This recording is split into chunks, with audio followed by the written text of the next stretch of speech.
বিসমিল্লাহির রহমানির রহিম। সকল প্রশংসা সে আল্লাহর জন্য, যিনি আমাদের সৃষ্টি করেছেন। আর সালাম ও দরুদ সে নবীর প্রতি, যিনি আমাদের জন্য জান্নাতের পথ দেখিয়েছেন। আজ আমি ভিডিওর শুরুতে আপনাদেরকে একটা প্রশ্ন করতে চাই। আমাদের জন্য কি গুরুত্বপূর্ণ? জান্নাত গুরুত্বপূর্ণ নাকি ফেসবুকের একটা লাইক গুরুত্বপূর্ণ? আমরা কি চাই? আমরা জান্নাত চাই নাকি ফেসবুকের লাইক চাই? আজকাল মানুষ 2 রাকাত তাহাজ্জুদের নামাজের জন্য ওঠে না রাতে, কিন্তু রাত 2টায় ফোন হাতে নিয়ে রিলস ঠিকই চেক করে। আজান হয়, কিন্তু আমরা ভিডিওতে স্ক্রল করেই যাই। আমরা ভিডিওতে কি দেখি? স্মার্টফোনে কি দেখি? হয়তো কোনো হারাম ভিডিও দেখি, নতুবা অন্যের কোনো ছবি দেখে গুনার মধ্যে জড়াই যাই। অনেকে আছে ভাইরাল হওয়ার জন্য বিভিন্ন অশ্লীল কন্টেন্ট তৈরি করতে। একটা কথা মনে রাখতে হবে, কোনোদিন এই ফোনেই আমাদের শেষ কলটা রেকর্ড হবে, আর তখন এই ফোনের স্ক্রিনেই আমাদের কবরের আযাব শুরু হবে, ফোনের স্ক্রিন থেকেই। তো প্রিয় ভাই বোনেরা, এটা কোনো মুসলিম জীবনের পথ না।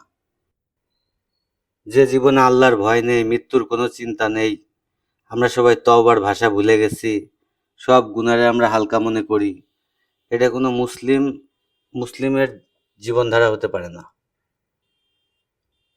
আমরা জান্নাত ঠিকই চাই, কিন্তু জান্নাতের পথে আমরা চলি না। আমরা রাসূলকে ঠিকই ভালোবাসি, কিন্তু তার সুন্নাহ মোতাবেক কাজ করি না। আমরা ইসলামিক কন্টেন্টগুলো সামনে আসলে সব স্কিপ করে দিই, আর নাচ গানের ভিডিও ঠিকই দেখি। ফেসবুকের লাইক আমাদেরকে কবরের আযাব থেকে বাঁচাবে না। সারা রাত বসে রিলস দেখলেও একটা আমল নামায় একটা নেকি যোগ হবে না। ট্রেন্ডিং হ্যাশট্যাগ দিয়ে জান্নাতের ট্রেন্ডে থাকা যাবে না।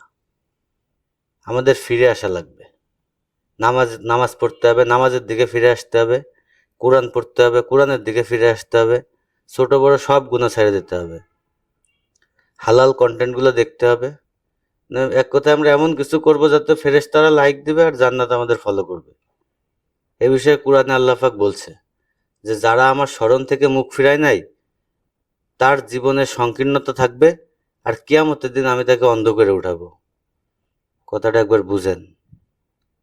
মানে ফোনের পর্দায় যেন আমরা আমাদের ঈমান হারায় না ফেলি। আমাদের একটা জিনিস মনে রাখতে হবে, মৃত্যুর পরে একটা জীবন আছে, এবং সে জীবন চিরন্তন, শেষ হবে না সে জীবনের। সুতরাং জান্নাতের পথ থেকে খুব বেশি দূরে চলে গেছি আমরা, সেখান থেকে ফিরে আসতে হবে। রাসূলুল্লাহ সাল্লাল্লাহু আলাইহি ওয়াসাল্লাম বলছেন, যে ব্যক্তি ভালো কাজের দিকে দাওয়াত দেয়, সে নিজে তো সওয়াব পাবেই, এবং যারা সেই কাজ করবে তারাও সওয়াব পাবে।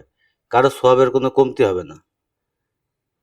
সুতরাং আসেন আমরা ফিরে আসি, আল্লাহর রাস্তায় ফিরে আসি, রাসূলের সুন্নাহ অনুযায়ী নিজের জীবন পরিচালনা করি। আল্লাহ আমাদেরকে হেদায়েত দান করুন।